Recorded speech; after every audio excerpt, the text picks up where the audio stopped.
Good evening. It's Thursday, July 23, 2020 here in Cebu City. I'm Chari Coronel and here's all you need to know in Newsbits tonight.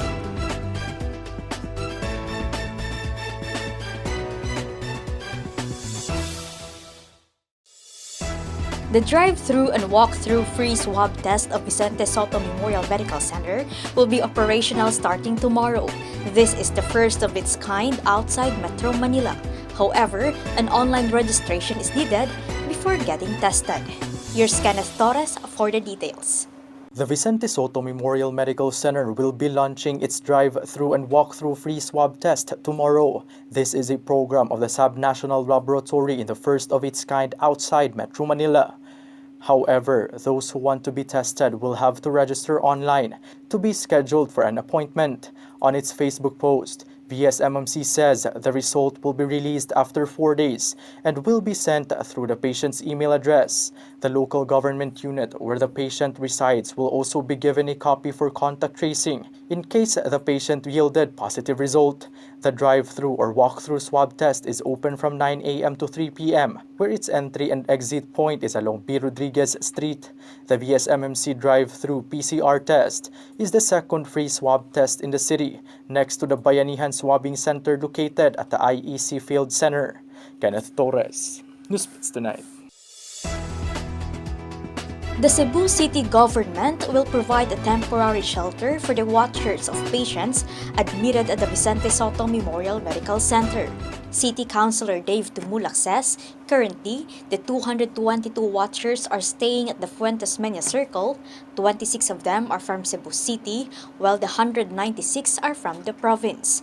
Tumulak says as much as the city would like to convert a building or a school for the watchers, other than letting them stay at the Fuentes Mena Circle, it is the only area near the hospital which the city can provide.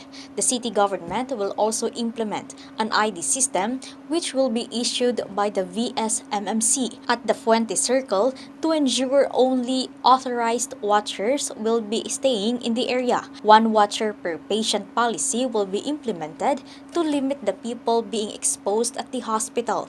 The city government is also working with the Cebu provincial capital in looking for an area where the watchers can stay. As of now, the city is providing meals for the watchers.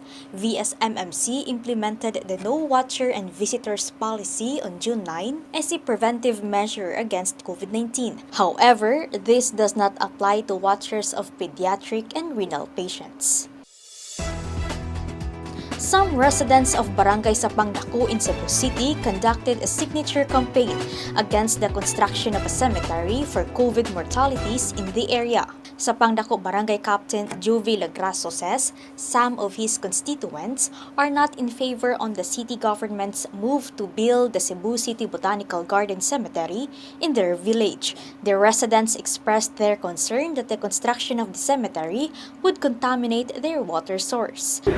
Among giawha o malihog mi nga dili lang unta jud madayon ang interior kay naa pa man gyud lain nga option ang Cebu City makapangita o lugar para public cemetery nga ang mga tawo nga buhi pa intawon mao poy atong tagaan mo importansya kay noon kuan min sa mga biktima pero ato punguna-unaon ang mga residente in taon nga buhi pa.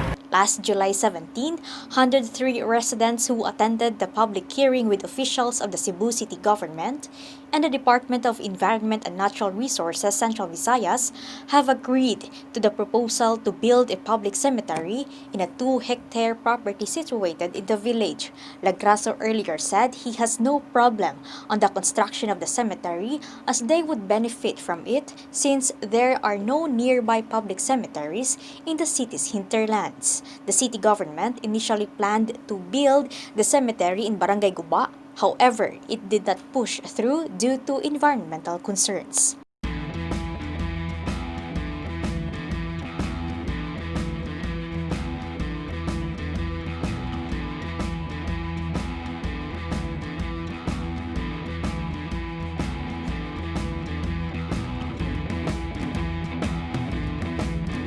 For the latest in sports, here's Kenneth Torres. The National Basketball Association has started the pre-restart scrimmage games today in Orlando. The Los Angeles Clippers defeated Orlando Magic 99-90 in the opening scrimmage of the NBA restart. Lou Williams led the Clippers with 22 points, while Paul George had 18 points and 5 rebounds. Kawhi Leonard, Reggie Jackson, and Marcus Morris each had 9 points for the Clippers. Nikola Vucevic led the way for the Magic with 18 points, 10 rebounds, and 3 assists. In the second match, the Denver Nuggets outlasted Washington Wizards with scores 89-82.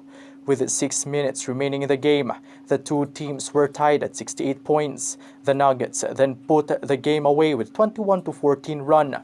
Meanwhile, New Orleans Pelicans bested Brooklyn Nets 99-68 in the third match. The Pelicans pulled ahead in the first quarter and took a 9-point lead in the second, where they kept the momentum up to build 56-35 lead by halftime. Nets fired back and rallied to make it a 17-point game heading into the final quarter, but Pelicans bounced back with an 8-0 run and outscored Nets by a 28-14 margin in the final period to secure the victory. In the last match, Miami Heat secured the win against Sacramento Kings with scores 104-98. Duncan Robinson led the Heat with 18 points, while Buddy Hield led the Kings with 19 points. Tomorrow, San Antonio Spurs is set to face Milwaukee Bucks. Portland Trail Blazers will face Indiana Pacers. Dallas Mavericks will battle against Los Angeles Lakers. And Phoenix Suns is set to face Utah Jazz. Kenneth Torres, Newsbits Tonight. To get the latest, visit www.sunstar.com.ph. Follow us on our YouTube channel and official social media accounts on Twitter and Facebook. I'm Chari Coronel. Good evening.